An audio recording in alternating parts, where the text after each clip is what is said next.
Greetings, my name is Slight, and this is the Gunfire Reborn analysis of the December 30th, 2021 New Year's patch.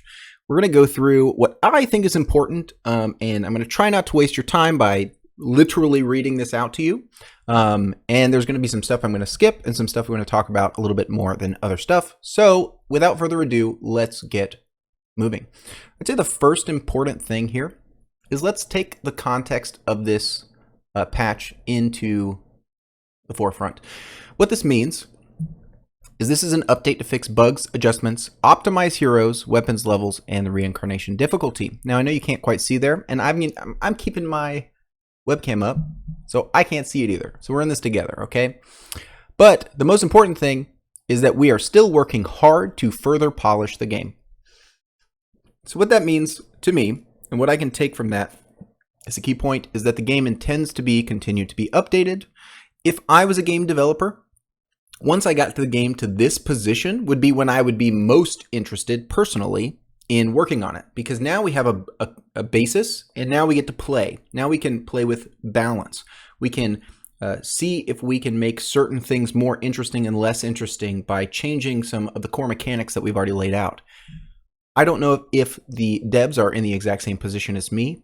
If I was experiencing burnout because I had worked a lot up to this point, I may not feel the same way. I really don't know how they feel. We don't really have much knowledge about who Gunfire Studio are.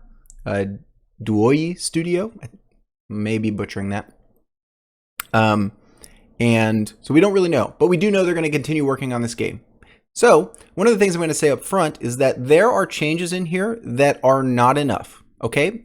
And that's okay. We're going to steel ourselves against this feeling that we have been given something that is less than what we asked for. Realistically, all balance should be incremental change. It is very hard to make a significant change to a character and have that turn out good. You have to be very keenly aware of an issue and have enough data from a development standpoint to be able to make a large change and it feel good to the player base. Even when developers make a large change that actually ends up being good for a character, a hero, a level, a difficulty, there will be a significant portion of people who liked it the way it was and are hurt by the large change. And so the best way to avoid that in balance in general is to make incremental changes. So when you read these things, some of these things, and you see that it's not enough and that it doesn't really fix the problem, what we really want to consider is whether or not the larger trajectory of the balance is going in the right direction. And if it's not, that's a bad sign. But if it is in general going in the right direction, then that's a good sign. Okay? Pretty simple, all right? Because we just need to take a little step back from the immediacy of the situation and look at the long-term picture here. This is not the last patch, all right? If this was the last patch, you would see a different analysis from me. Okay, I don't know Kyunsu very well. I don't know how to play the turtle very well. These are buffs though, okay? Especially, unbearable hurdle here. So it used to lower movement speed and cause them to take a massive amount of multiplicative damage. Now, not only does it give them that same extremely high multiplicative damage boost, kind of the same way Deathmark works, but also better than Deathmark, significantly. Now it also lowers their damage dealt. Kyunsu was definitely the most broken and, in my personal opinion, the least fun to play because of how straightforward he is and how much he breaks the way that the game plays for every other character. No character plays the same as Kyunsu, and that's not a good thing in this case. It's not unique. It's just, it shows a lack of finesse in the development of the hero. Okay, so I'm not going to talk anything about the turtle. I don't know. I'm going to start playing him after this patch because I said I would. But the fact that he's getting buffs here is very strange. And I would say that that is a movement in the wrong direction in just about every way.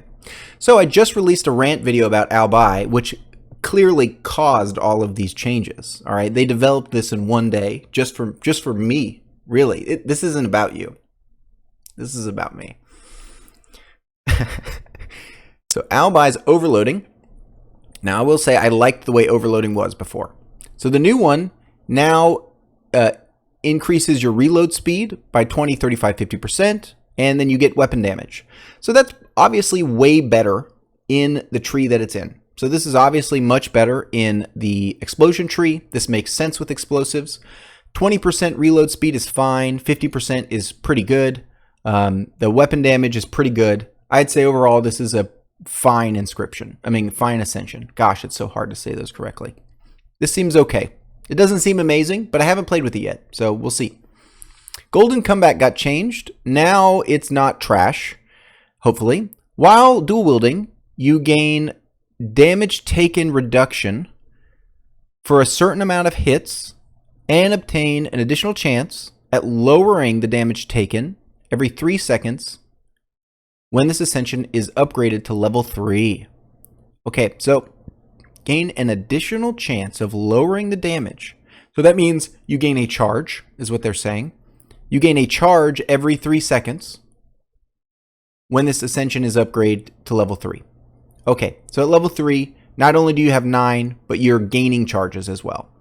I assume this additional chance is probably the most confusing part of the translation. But what I read this is, and I could be wrong, is it's an additional, you gain a stack of these stacks here every 3 seconds at level 3. So is that good? Well, at level 1, that means the first 5 hits you take while dual wielding are minus 50% damage taken. That is pretty good. At level 2, we get a significant increase, which is a great scaling. I really like the scaling on this. 75% with 7 instances of damage. I mean, I don't often take 7 instances of damage very quickly. And if I do, you know, well, I just save myself a huge amount of damage with this particular ascension. I like this much better than the way it was before. I don't know how powerful it is. I have an assumption it, is very, very strong. Very, very strong. What was back here? Oh, yeah, you can see mini motorways. Inscription. Oh, so good. Bad ending, though. Just my opinion. Sharpshooter, which I liked before and didn't want to get changed.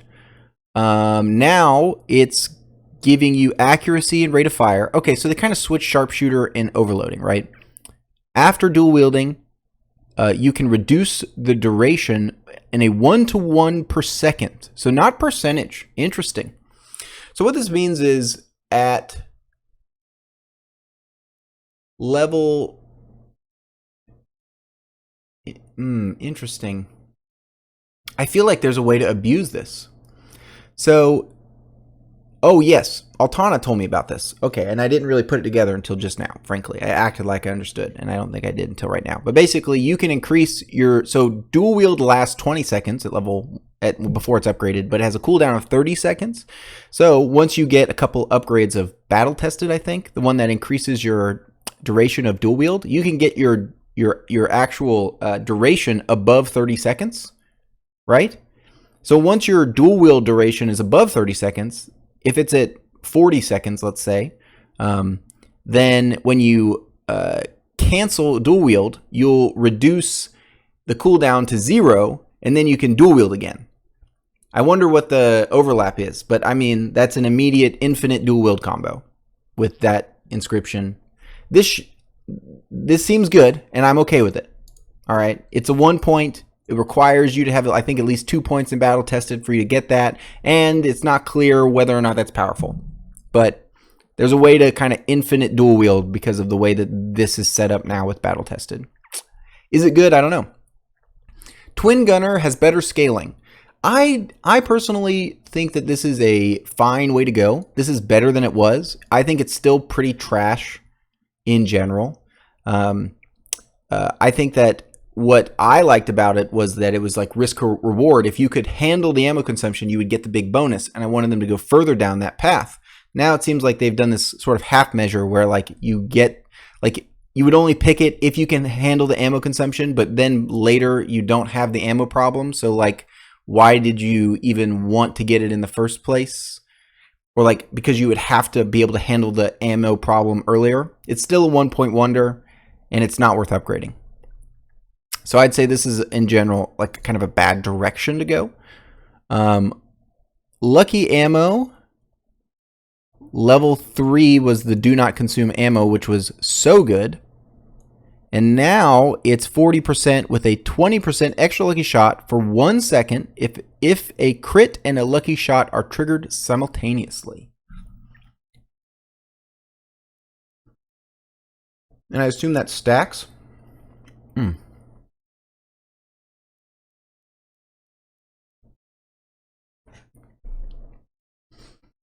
Jury's out. I'm not sure.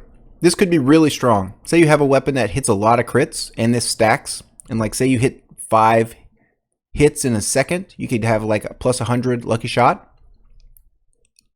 And then it sort of becomes like a loop where because now you have over 100 lucky shot, then the chance of you critting and lucky shot is 100%. And so you maintain that. I think it's bad.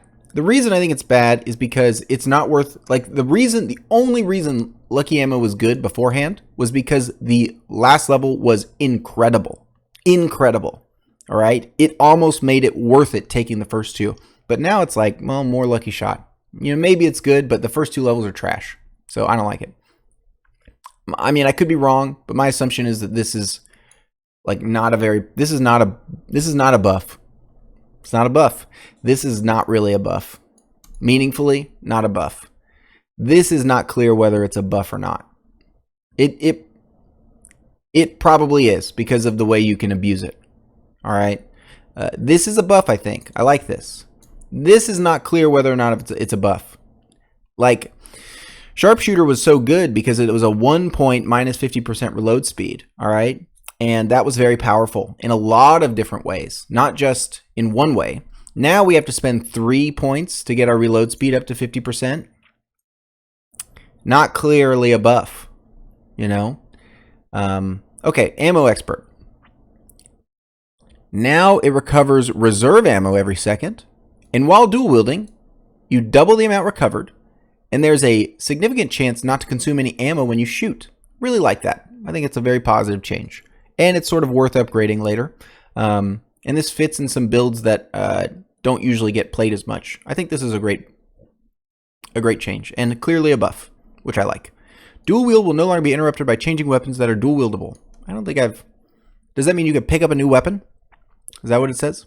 You can pick up a new weapon while you're dual wielding? That seems like not super useful. So overall, I'd say that this does not do very much to address Albai's problems. That being said, I haven't played with it, and so I am going to play with it and see what I think. My feel is that it is a slight buff overall, but not a clear buff for a character that was by far the weakest. I am excited about these lay low changes, though, because these are ones that I'd love to play with. More so than the dog. I already don't like the dog, so the fact that the dog's still not good doesn't really hurt my feelings that much. But some of these lay low ascensions that are kind of bad, lay low's fun and spicy. So let's see what they do. So now you can get Sting, which is good. With the Patrimonial Sniper, Gifted Man talent. Thunder Nemesis. Now it is twice as effective.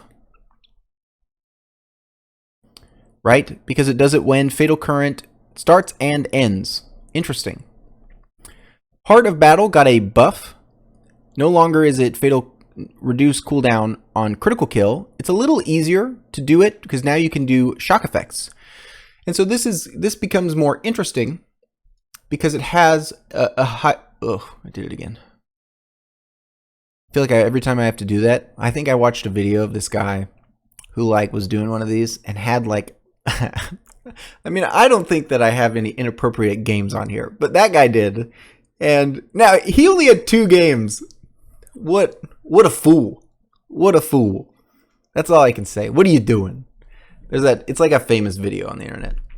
Anyway, I think it just is no, I'm not used to sharing my stuff. This is my stuff. What are you doing here?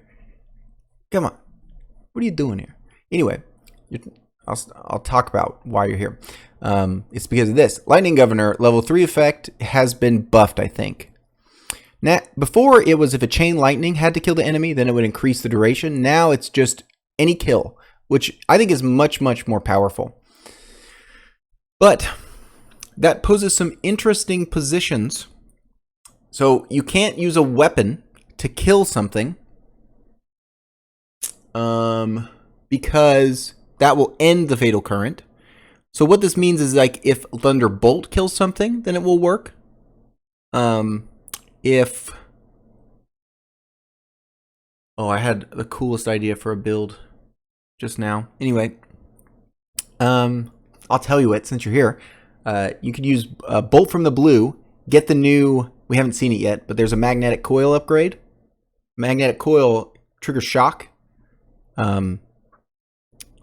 Yeah, that seems pretty good. That's all I'm going to leave you with, all right? Because now you get 1 coil every second. Anyway, you'd have to get a crit, though. Oh, dang it.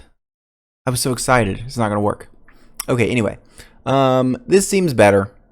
Yep. Bolt from the Blue now gives +3 fatal current duration. That's actually very good. Bolt from the Blue is already on the verge of being good. And with the changes we're going to see later, I think it is going to be quite good. I think the lightning build on Lay Low is going to make a comeback. Crown Prince got buffed. These are clear buffs. Don't know why the Crown Prince is getting buffed. He can now throw more smoke grenades quicker. And not all the things that affect his shield ability are now more powerful. And his shield is more powerful in general because now it recovers in less time. Okay, so I think that covers... Oh yeah, I have a hat on now. Just roll with it. Just roll with it. You know, you get interrupted, you keep moving.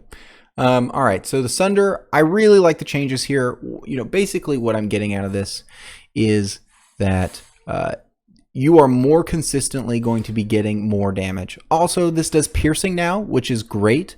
It's going to be easier to shoot because it shoots faster. My assumption is that this is an overall increase. I would be surprised if it's not something like the Angelic Aura got, where it's in a really good spot after being changed. The Argus also got a change. Now, the Argus's damage is actually okay. The rate of fire increase on this is substantial and useful, so I like that. And now it will always continuously push back for 7 meters. And I wonder how much this additional damage is going to be when they hit a wall, and how consistently you can do that. I also wonder if enemies will be affected by the 5-second, I think it's 5-second stagger immunity after being staggered once. We'll have to see. Argus might be good. Basically, Argus does its most damage against wide enemies because it has such a wide arc of projectiles, and it tends to do pretty good damage against those kind of enemies. If I was really looking for an Argus upgrade, though, I would want it to get the dead space treatment, where you can switch it from horizontal to vertical based on what you're trying to actually do, and I think that would be great for it. We got some exclusives. These are fine. You know, I don't think there's anything important here. Pole Monarch works a little bit better. It sounds like he's a little harder. Elite Thunderous Stalker. So my trick is no longer going to work. After resummoning mirror images, the real Stalker will have any debuff currently applied to itself removed. So I was the one, I don't know, it was just me, but I figured that out at least. The mirror images are immune to manipulation, so you can't find them out that way. And reduce the probability of resummoning mirror images when the real Stalker is under attack. So that's actually helpful. So now you can't tell as easily which ones are mirror images. My assumption is that they take a slight damage difference. Like the real one takes a little bit less damage than the fake ones. Could be wrong about that. But now he won't resummon mirror images when you find him quite as often.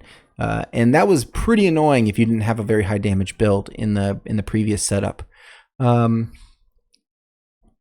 Not only the real, but also mirror images will now all attack the same player. So that's more of a multiplayer thing. I like that change, though. This elite is one of the wonkiest elites. All right. Added some visual effects, letting you know that the rider's invincible. You can interrupt their charge attack, and it won't necessarily do it immediately again. It can inflict burning on you now. Reduce the rider's additional damage taken when the mount is alive. Like, I don't know. I don't know what we're talking about anymore. There might be something here that someone else knows. Oh, goodness. Goodness gracious. Goodness gracious. Gloomhaven. This is just not going well. That's what's going on here. We're back. We figured it out. All right. Round 3. I don't know. All right. Mountain Guard. Increase the recovery speed after a sword attack. That's good. I felt like these enemies were rather weak. So making them more powerful is a good thing.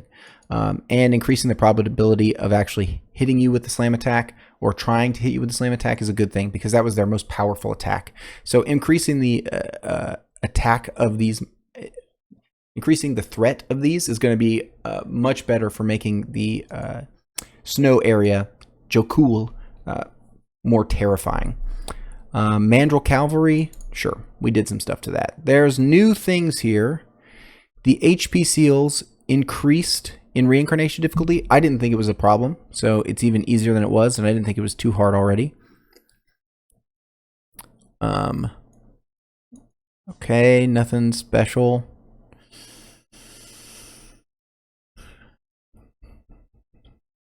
Ooh, affected by demonic aura, tornado traps will now appear in the Angsi Desert on the elite difficulty and above. I really like that. More traps is a good thing, especially interesting ones. All right, let's talk about scrolls. Brutal Gloves looks better. Enhanced Bloody Ammo now gives you more damage while you're using it. It's fine. Enhanced Perfect 6 is still a joke. Enhanced Improved Clip. This is fine. 50% extra damage is really nothing special.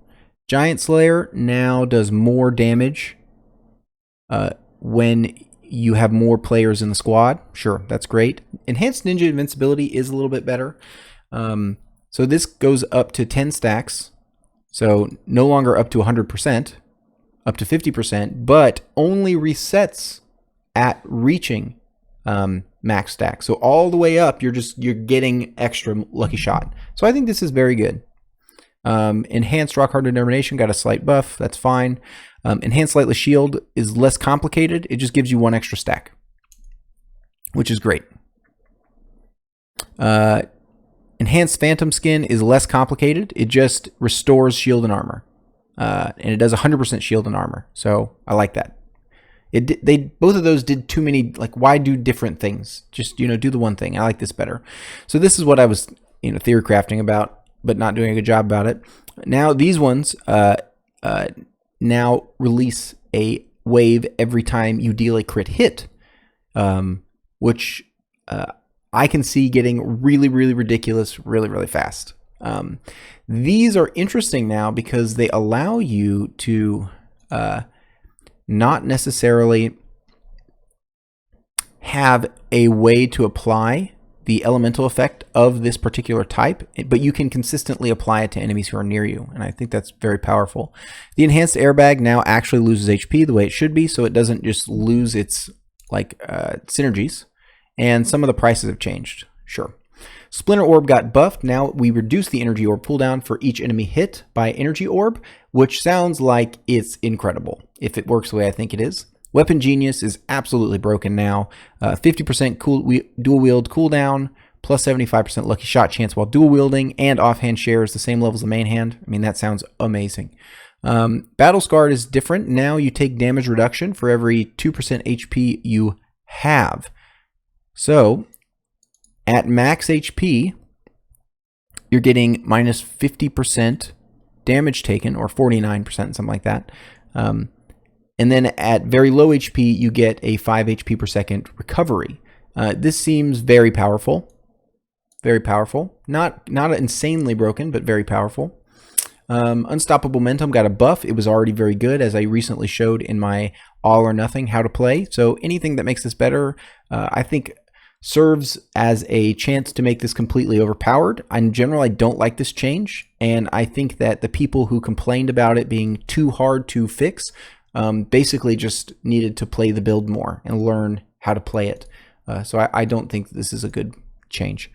Bladed Cleave has gotten better. It still does what it did before, and now it does more cleave damage for every remaining charge of cleave, which is great.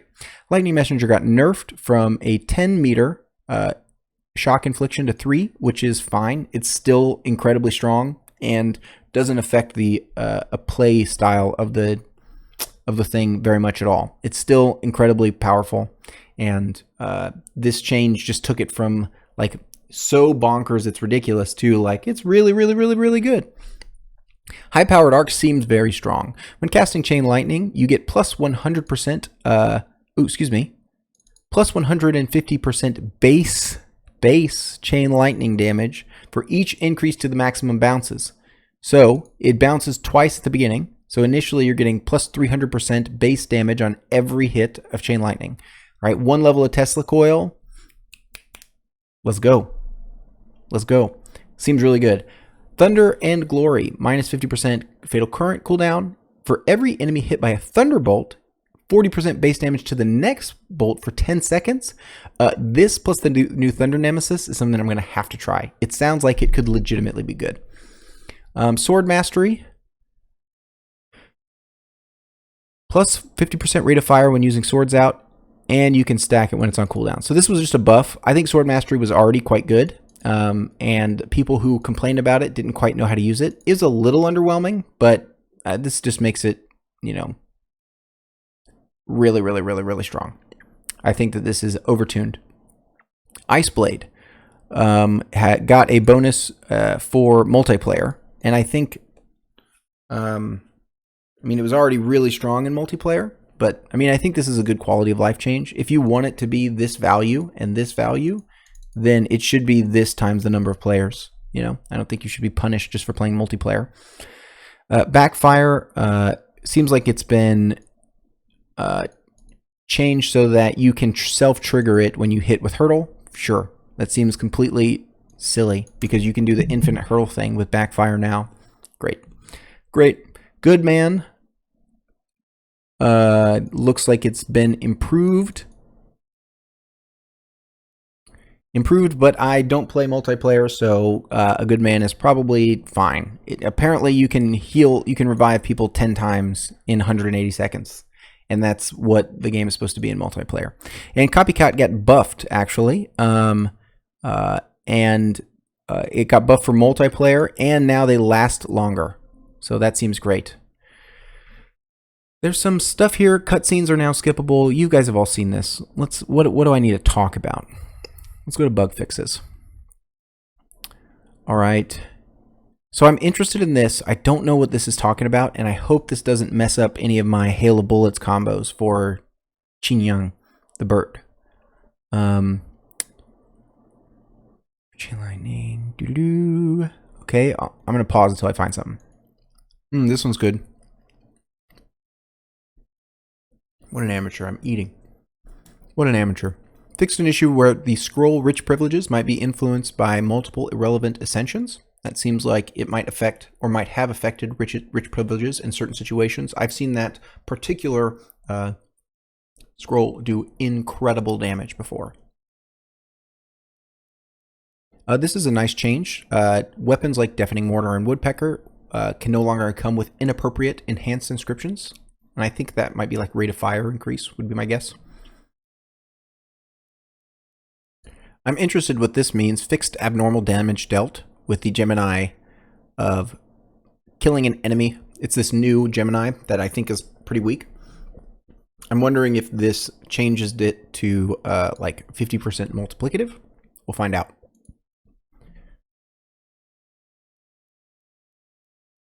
Ah, some spicy stuff here. Flying Saucer.